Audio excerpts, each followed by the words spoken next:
we are going to be looking to try and get something cheap. Maybe under £50 would be good, if possible. So it'd be nice to have a dual or quad core processor, maybe DDR2 or 3, and a fast boot drive, something that will run Windows 10 so that we can use, the internet, for example. So what are we going to need? We're going to need a case, we're going to need a power supply, we're going to need a motherboard,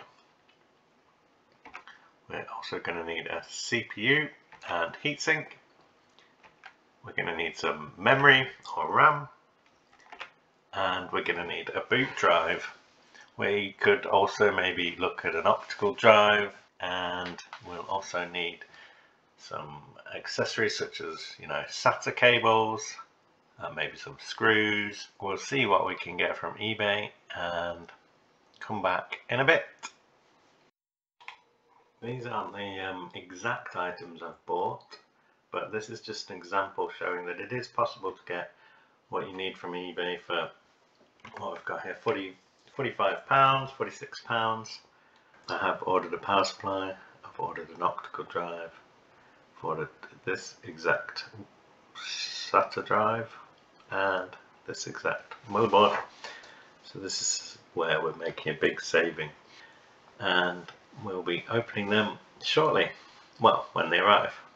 And we have found a free case from Facebook Marketplace.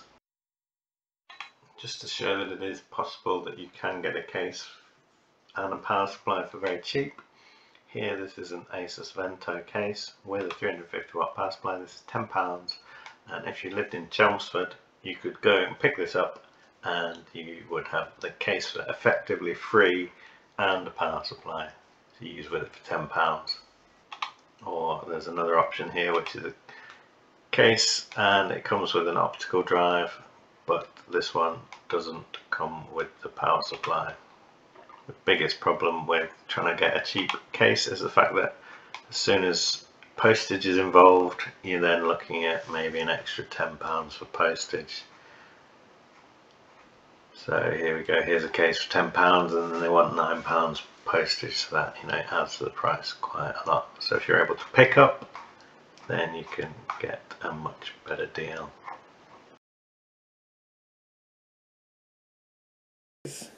We have now got all the parts that we need, so let's start opening these packages and have a look what we've got. Pretty sure this is going to be the power supply, and this power supply is probably one of the cheapest that was on eBay.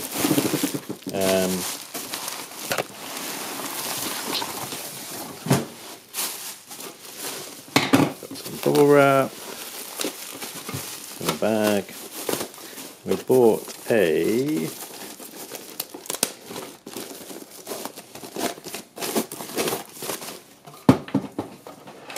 ATX switching power supply, model XHY-400A.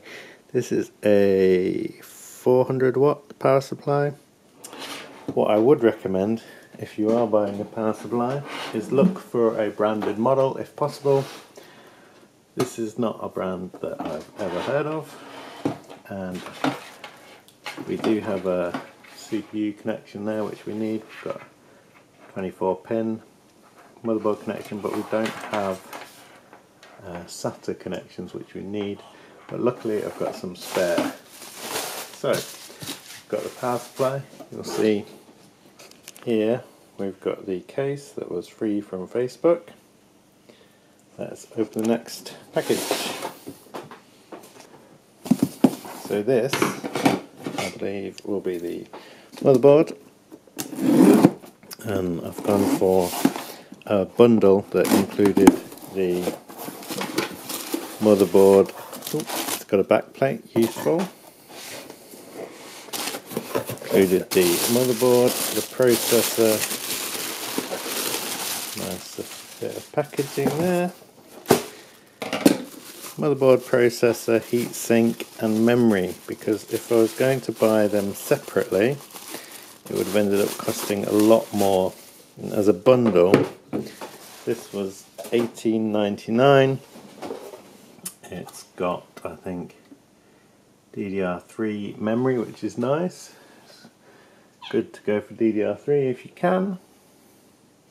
It's got an Intel processor, and I'm not actually sure because on the listing it said that it may be a number of different processors. So let's just have a look what we've got. We've got a cat in the background meowing. These are just clipped in quite a little bit frustrating. Got fresh thermal paste. We're going to have to clean that off to actually see what the motherboard is, what the processor is. And then reapply thermal paste. If you don't have thermal paste, then I would not recommend removing it like this. So we've got a 2.93 gigahertz E7500. Oh, that's Core 2 Duo, that's not bad. Just stick some thermal paste on.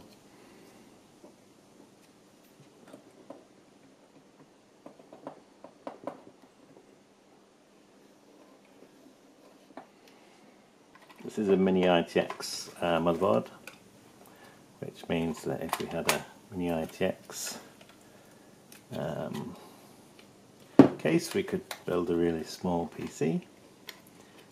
But there is one major issue with this if we were thinking about upgrading the graphics, and that is that we have a PCI slot, and this is not PCI Express, so this will not accept a decent graphics card. This is old PCI. This will do as a decent system. It's got 2 gigabytes of memory. We may want to upgrade that in the future. Let's move on to the next package.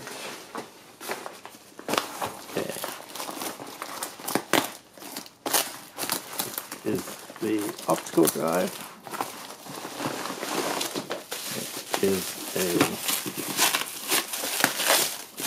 DVD rewriter, CD rewriter,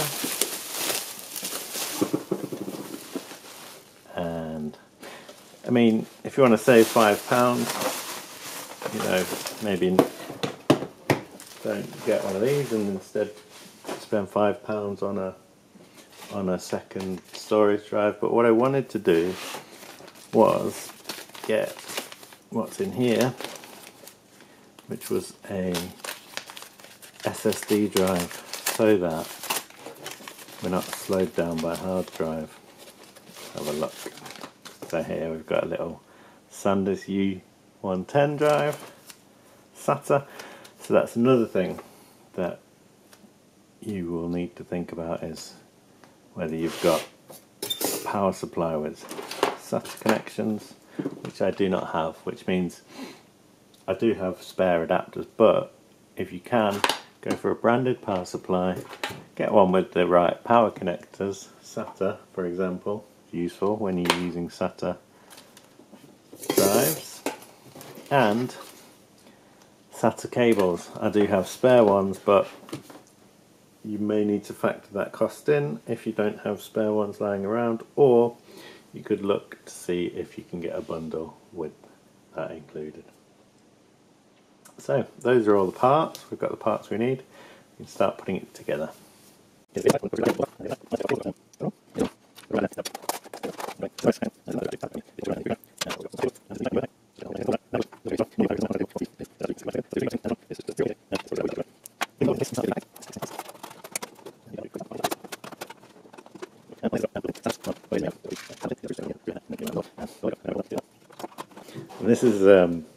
This is an ATX case, so it will fit an ATX motherboard. This is a mini ITX, so that's why there's so much space everywhere.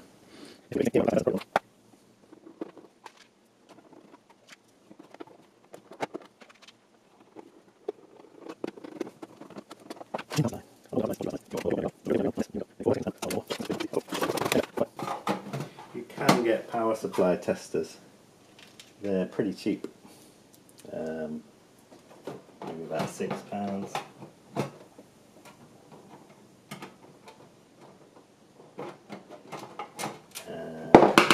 Really, I would say just spend, if you're thinking about that, why not just spend an extra £6 and get a better power supply.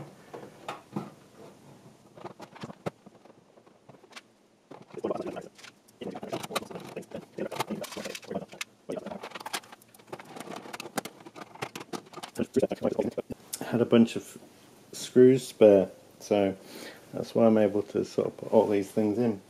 But you know, if you don't, then you might have to find somewhere.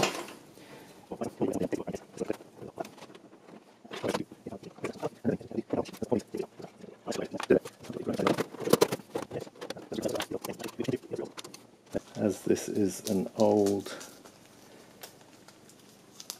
PC case, it doesn't have anywhere to put a smaller SSD drive, because it's expecting me to put hard drives in here. Hard drives are much bigger. So for now, I'm just going to sort of pop it above the optical drive, because then both of the power connectors can connect.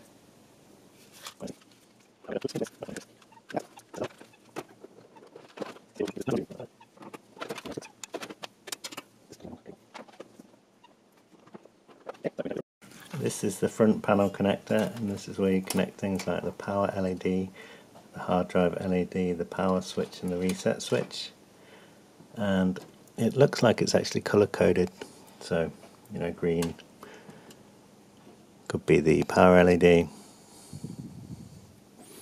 and the case has got sort of color coded things, hard drive LED. So it should be fairly easy to get this connected up. And sometimes you'll find a diagram on the motherboard that explains it, and if there's not one, then you can just sort of look up the manual online. One thing I would recommend is to try and find a power supply that has an on-off switch on the back, so that you can quickly switch it on and off if needed. Okay, so we're going to switch it on for the first time. Oh, switched on, but there was something blocking the fan cable, which is why we've got a fan detection error on the screen. So that's something to be aware of. All these cables all around. We've got a power LED on the front. Connected that in here, and we can press enter to continue. We've got a system booting. The cat is desperate to be in the video. Say hello. Right, so we need to install Windows because there's nothing on the drive. But a good thing to do is check the health status in the BIOS. Here we are. Got 2 gigs of memory. Hardware monitoring. And we can see we've got a motherboard temperature and a processor thermal margin.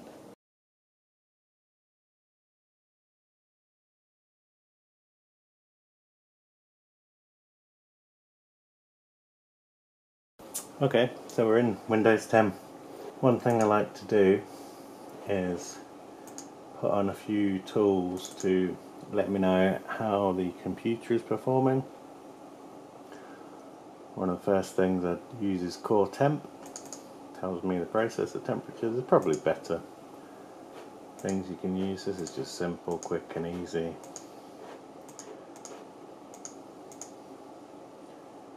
And the other thing, what other programs I like to put on here is CPU-Z. That gives you lots of useful information and has a quick benchmark tool.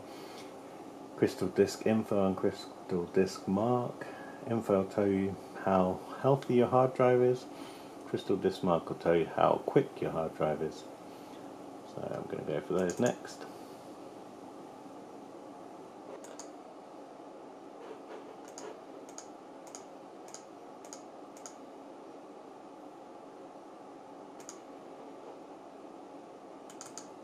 It'll be interesting to see how old the drive is, because it's second hand. If you can avoid buying a second hand hard drive or SSD drive, that's a good idea. This is 94%, that's not bad, that's good.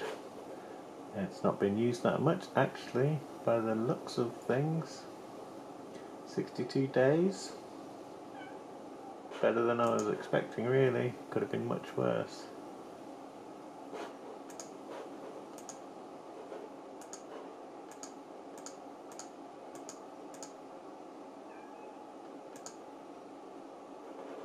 This will just tell us quickly what sort of speed we're getting. This motherboard's probably SATA 2. So these are the sort of speeds you'd get with a SATA 2 connection.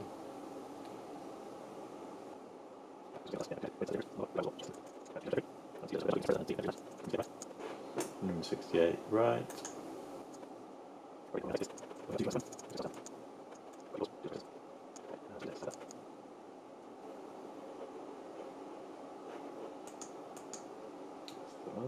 DG41AN, memory DDR3, Kingston 667, 2 GB. Graphics, it's not installed the driver yet, but here we've got the bench. You can run this, see how the processor performs, and we could also use the stress option to sort of see if the cooling system is up to the job of keeping this processor cool.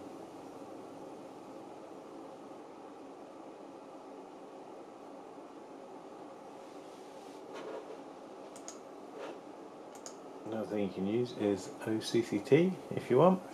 Hardware monitor's good as well. OpenOffice is good free office software. We've got the graphics drivers installed. We've got OpenOffice running. We've got Draw. We've got presentation software, Impress.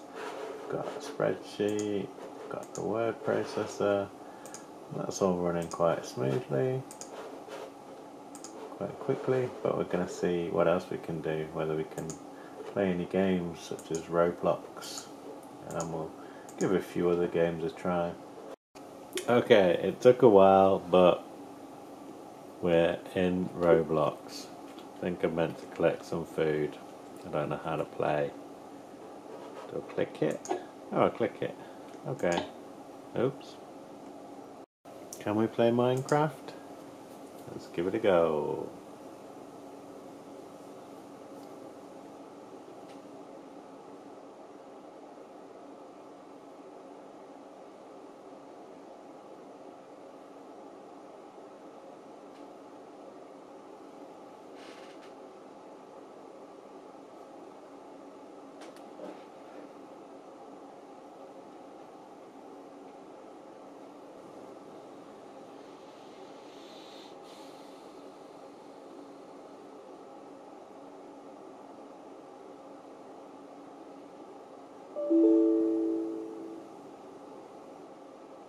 That would be a no.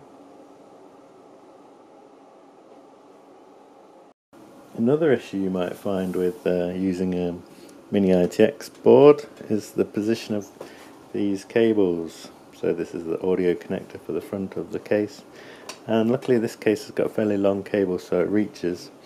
This USB cable also reaches, which is good, but these are the power button and reset button connections, and they only just reach in a way at the top here. Normally they'd be sort of much further down.